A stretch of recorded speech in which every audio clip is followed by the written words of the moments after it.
Welcome back everyone.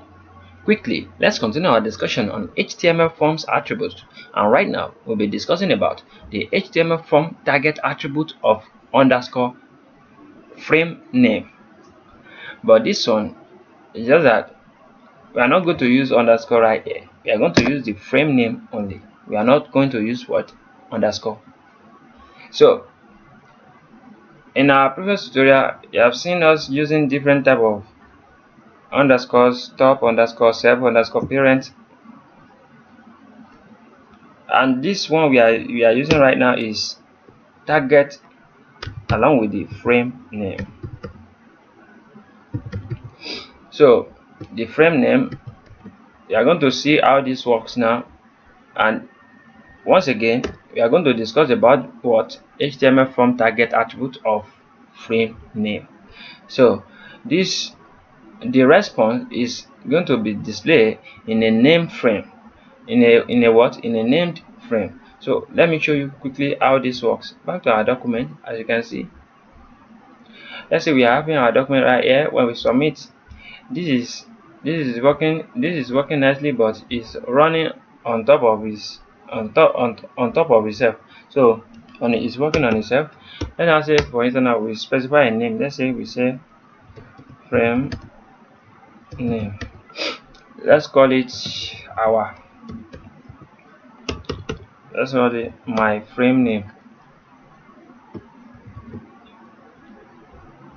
Let's reload our document, submit this. Can you see what is going on? We haven't specified the frame name, but it's opening automatically to a new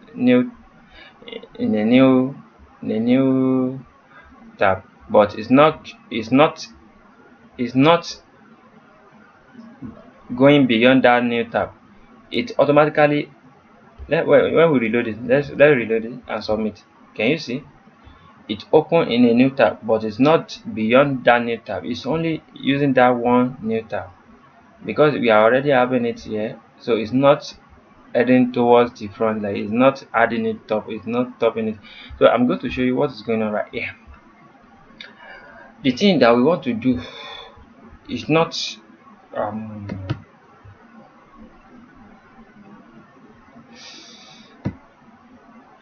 this thing. We are not even this what I did just now. We are not planning to do this. I won't lie to you guys, but because when I'm working I used to detect some things also. So right here now, as you can see, we detect that when you just use a name right here, it's not going to be taking you to another place at all. But the main thing I want to do is that I want to create a frame. Let's create iframe. I need an iframe, and I will not give it anything. This iframe, I will not give it any source. The source is going to be the file that is coming from this action. So I will not call this iframe something. I will give it a name, which is this. Let me give it a name. The name must be the same name that is inside your target right here. Let's save our document and reload our iframe. As you can see, our iframe is not displaying yet. So let me give our iframe style. Maybe it's going to display. Let me remove the border. Let me remove this frame border. Let us see what is going to show. Can you see? We are seeing one frame right here, right? So let's break this page so you can be able to see this very well, because what we are trying to do is different to what we are seeing earlier. So now we want to be able to submit this form. The query right here, we want to be able to read it from here. We don't want it to direct us to this page we are seeing right here. We want it to read. We want to read it here. That's why we are using iframe. So now let's say, for instance, now I write anwar akorede ayofe. When I specify that, I submit. You're going to see, instead of it opening right here, it's going to open it here. And because the file is nowhere to be found, it's going to show every error or whatever. It's going to show it right here. Can you see? We are having our inside file inside right here. Can you see what we are doing now? So it's very nice to have something nice like this. So I don't think you are getting the point. It's very what? It's very nice to have something nice like this. Let's say for instance now, the name right here is not the same as the name at the top there. Let's save it like this and reload our document. It's not reflecting now. The iPhone used to have issues, that's why you have to close it. After you close it, reopen it again. When you open it now, you're going to see the effect of what we did. So now let's say for instance we write anwar and we send anwar. Can you see anwar is opening in another tab, and it's not going to be on that tab.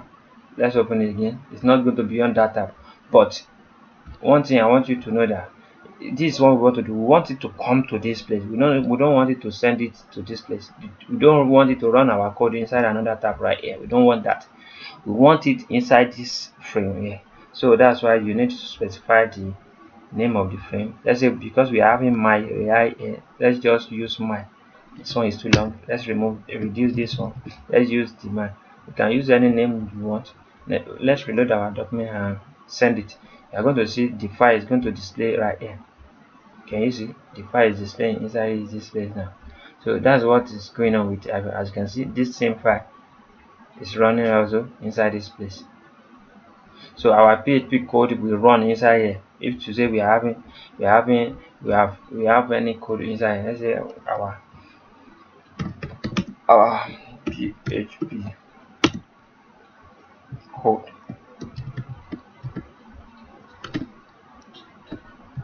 Can you see? So let's redo this one also. Can you see? So if to say we want it to run inside, we don't want it to run inside the tab, so it will run the query inside this place. That's what I'm trying to show you guys. So because practice make perfect, please try to practice, because if you don't practice, you are not going to understand all these things very well. And you can watch our iframe tutorial where we discuss about iframe in details, so you can be able to understand it. I'm not here to hide anything from you guys, because I want you guys to understand it. That's why I'm doing all this tutorial everywhere. So, and also what we detected earlier when we are using the target is that when you specify anything right here, whatever you write right here, let's say we do like this, we now submit something. When we submit it, it's going to run it. It's going to open a new tab. It's not going to be beyond the tab. So let's click it again. As you can see, it's not beyond the tab, but it's going to run it in a new tab. We detect that when we were running the code. So to be honest, I haven't done that before. I haven't tried such before. So as you can see, we got something new there. So I want to show you something. Please let me check our code. I think we have covered what we have to cover so far. So you can check our previous tutorial on HTML forms, so you can be able to follow along on this thing. Anwar, akorede, ayofe is my name. I wish to see you guys next time. Have a great day. Thank you so much.